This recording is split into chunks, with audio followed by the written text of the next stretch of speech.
Hello everyone, সালাম আলাইকুম। আমার নাম রিয়াদ। আমি প্রফেশনাল একজন ব্যবসায়ী। পাশাপাশি আমি সোশ্যাল মিডিয়াতে ব্লগিং নিয়ে কাজ করে থাকি এবং বিভিন্নভাবে সোশ্যাল মিডিয়ার ভিডিও বানাই। তো আজকে কথা বলবো চুল প্রতিস্থাপনের বিষয় নিয়ে, হেয়ার ট্রান্সপ্লান্ট। সম্প্রতি আমি হেয়ার ট্রান্সপ্লান্ট করেছি।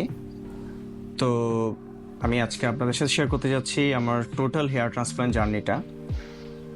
প্রথমে আমি বলতে চাই, সম্প্রতি 2018 সাল থেকে আমার চুল ঝরা শুরু হয়। তো বাংলাদেশের এমন কোনো ডক্টর আমার মনে হয় বাদ রাখেনি। আমি প্রত্যেকটা জায়গায় গিয়ে আমি আমার চুলের বিষয়ে কনসাল্ট করেছি, ঢাকায়, চট্টগ্রামে। তো সবাই আমাকে সচরাচর ওষুধ সাজেস্ট করেছে অনেক ধরনের। তো ওষুধগুলো আমি কন্টিনিউ করেছি, মিনক্সিডিল, অনেক অনেক অনেক ওষুধ। তো অনেক বছর ওষুধ আমি সেবন করার ফলে আমি যখন আশানুরূপ ফলাফল আমি পাইনি, এক পর্যায়ে আমি সিদ্ধান্ত নিই যে এই পড়ে যাওয়া চুল কখনো আর ফিরে আসা সম্ভব না। এটার একটা মাত্র উপায়, সেটা হলো হেয়ার ট্রান্সপ্লান্ট। চুল প্রতিস্থাপন এমন একটা বিষয় যে আপনার যে চুল একদম চলে গিয়েছে, যেটা আর আসা সম্ভব না, সেটা আপনি ট্রান্সপ্লান্টের মাধ্যমে আপনি ফিরিয়ে আনতে পারেন। সেই আত্মবিশ্বাস থেকে আমার চুল প্রতিস্থাপনের কাজটি করা। তো প্রত্যেকটা স্টেপ বাই স্টেপ আমি আসলে আপনাদেরকে শেয়ার করতে চাই আমার হেয়ার ট্রান্সপ্লান্ট জার্নিটা। আমার ট্রান্সপ্লান্ট হয়েছে, তো আপনারা দেখতেই পাচ্ছেন অলরেডি সুন্দর একটা হেয়ার লাইন করে দিয়েছে ডক্টর। তো আমি অনেক কনফিডেন্স এখন।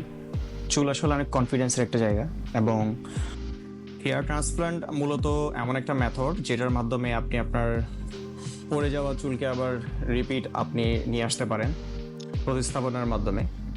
এটি হলো আপনার ডোনার এরিয়া থেকে চুল এক্সট্র্যাক্ট করে সেটা আপনার মাথায় আবার সামনে ওনারা সাজিয়ে করে দেবেন। এটার নামই হেয়ার ট্রান্সপ্লান্ট। তো অনেকেরই চুল পড়া নিয়ে নানা সমস্যা থাকে। তারা আসলে অনেক ধরনের ডক্টর অনেক মেডিসিন ইউজ করে। তো আসলে ওই যে মেডিসিন ইউজ করে কখনো হারিয়ে যাওয়া চুল কখনো ফিরিয়ে আনা সম্ভব না। আসলে যেটা চলে যায় সেটা মেডিসিনের মাধ্যমে সেটা স্ট্রং করা যায়, রাখা যায়, কিন্তু আবার রিপ্লেসমেন্ট করা যায় না। তো আমার হেয়ার ট্রান্সপ্লান্টের বিষয়টা হলো গিয়ে, আমার প্রায় 2017-18 দিকে আমাদের পুরন যে বাসাটা ছিল ওখানের পানির কারণে অনেক বেশি আমাদের হেয়ারফল, সবারই হেয়ারফল হয়েছে।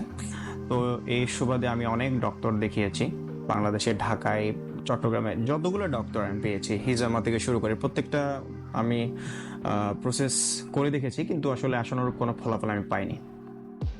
তো এক পর্যায়ে গিয়ে আমার সিদ্ধান্ত নেওয়া যে আমি চুল প্রতিস্থাপন, হেয়ার ট্রান্সপ্লান্ট, এই সার্জারিটা করব। তো ফাইনালি যে বলা সেই কথা, 4 বছর ধরে আমি রিসার্চ করছি যে ট্রান্সপ্লান্ট করার বিষয়ে। তো অভিজ্ঞতা মোটামুটি ছোটোখাটো ডাক্তারি বলতে পারেন। তো আমি এক পর্যায়ে যখন আসলে বাইরে যেতাম, ক্যাপ পরতে হইতো, কোনো সব সিচুয়েশনে আমার অকওয়ার্ড ফিল হইতো আর কি। চুল পাতলা হয়ে যাচ্ছে আস্তে আস্তে, বয়সের তুলনায় আমার আসলে শেডিং ফেসটা মানে অনেক বেশি বোল্ড হয়ে যাচ্ছিল। সেজন্য আমি সঠিক সময়ে ট্রান্সপ্লান্টের সিদ্ধান্তটা নিলাম।